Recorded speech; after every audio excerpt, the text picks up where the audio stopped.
In 2001, a unique program began evolving at Clemente High School.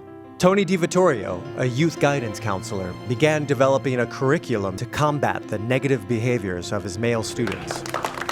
Over the next 8 years, that curriculum developed into a weekly program that centered on the topic of men's work, stressing character-building traits like integrity, positive anger expression, and visionary goal setting. This program became known as BAM. By 2009, BAM had expanded to 15 schools and was the focus of a prestigious behavioral study by the University of Chicago's Crime Lab. Today, BAM continues to counsel and mentor hundreds of at-risk male youth each year, forever changing the lives and futures of young men once on the fast track to dropping out.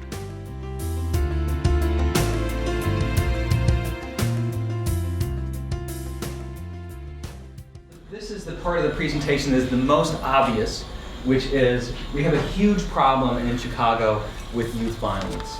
And I don't have to tell anybody in this room. The point is, I think we have some knowledge of whether our behavior is right or wrong. It's what we do with it. Man, you know, I just don't care. I'm gonna let this person have it today. I'm just in a mood.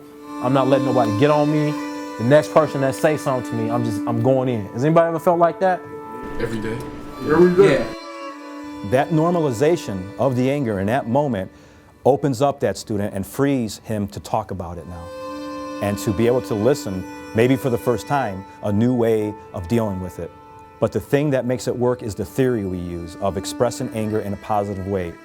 So when somebody get in your face, how you react is a matter of habit.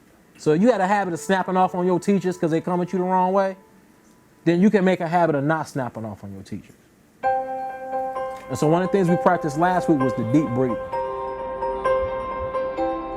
My personal belief is that there's no such thing as a bad kid. Like I don't know what a bad kid is, you know. Kids by their nature do certain things and they have certain issues that they're dealing with. And so, you know, to the extent that they actually have resources, you know, they can be affected in a different way. And a lot of these kids don't have the resources. So. And that's the thing.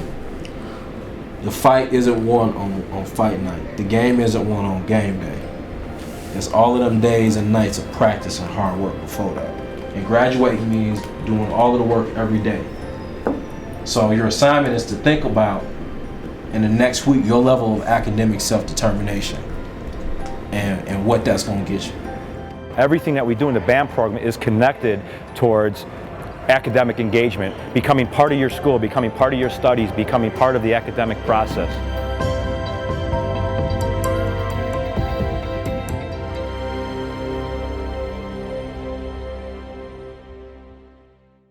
Harper is a turnaround school. The environment, the neighborhood is pretty rough. It's pretty a gang neighborhood. You gotta be, tough. You gotta be a tough kid. Hold on, hey, Anthony, don't manipulate the group. Hey, excuse me, don't be abusive, Anthony. Anthony, focus up, man. Every week I'm babysitting you. You think they just passed you because you're on the basketball team or what? What's the deal? Did I say that? I'm asking. No, I ain't in a group, man. Bitch ass. You're done. See this guy right here? No, I like you, but I had enough already. So I'm asking you not to come back to the group. I don't want you to be a part of the group no more. Because everything's a joke to you. You know, we have a sense of identity that has to be nurtured through seeing other men. And so, you know, when young men have an opportunity to see role models, that's what they cling to.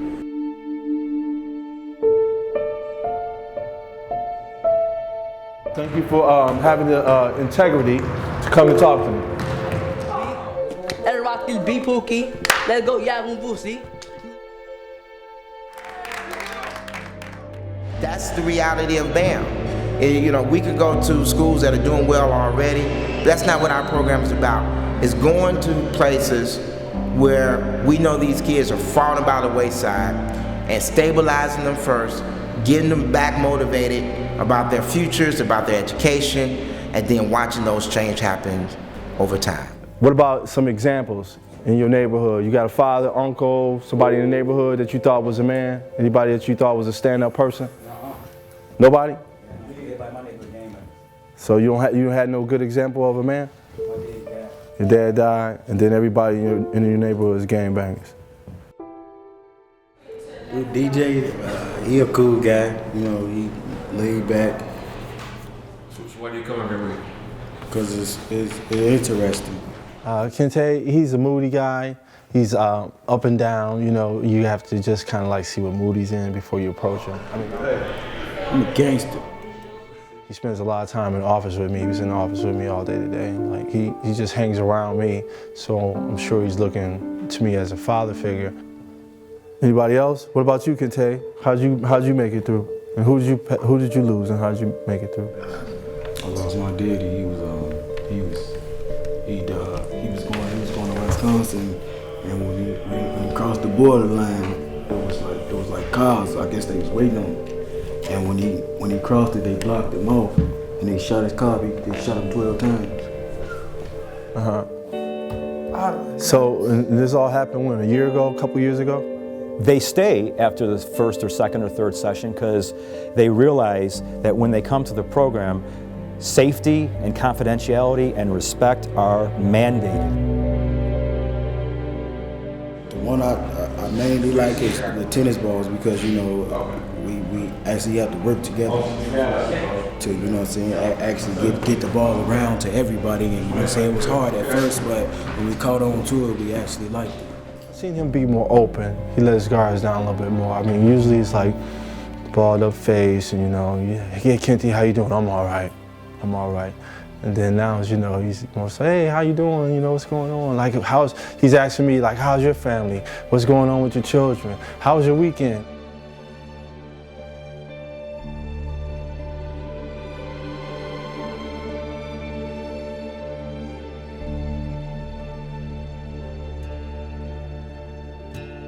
It's self-evident. I mean, they don't have fathers in their communities, you know, like when we did the group that time, you know, out of all those guys, only 2 or 3 guys had fathers that were present in their life. They don't have positive male role models who spend time with them, you know. These guys are just raising themselves. He's not in your life? When's the last time he was in your life? When I was 8. When you was 8? So you got an older brother? He ain't in my life. Your dad's not in your life? When's the last time you saw him? Never. It's not funny. So in a minute, you're gonna have to define yourself. Y'all know what that means? Define. You're gonna have to make yourself up how you wanna be. So you gotta think about the role models that you've seen in the past and the current relationship, the relationship that you have right now with your father. So if you don't have a relationship, you gotta make sure that that's not how you wanna be in the future. Boy comes to the group and he's learning about accountability. He's learning about responsibilities. And then you combine that with after-school sports programs, Olympic sports programs, you're able to reinforce those band values with another mentor.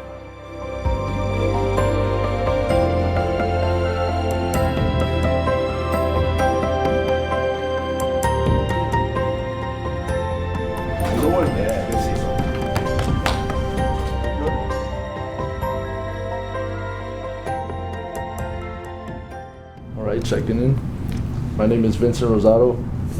I did come from the band program. At the time I was a freshman, I was kind of a lost cause a little bit, you know, because I grew up in an environment of drugs and alcohol and abuse and gangs. One of the things I tried to help him to see was that even though he was justified for feeling the way he was feeling in class, maybe he had a right to feel that way, the way he was expressing himself was not getting him what he wanted. It was getting him negative stuff. It was getting him to detention.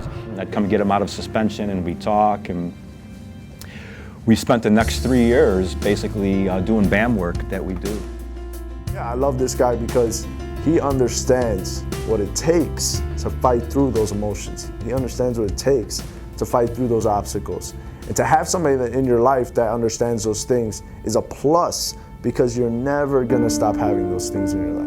You're never gonna stop having obstacles. When Vinny calls me and we're talking, it's a flip of the script.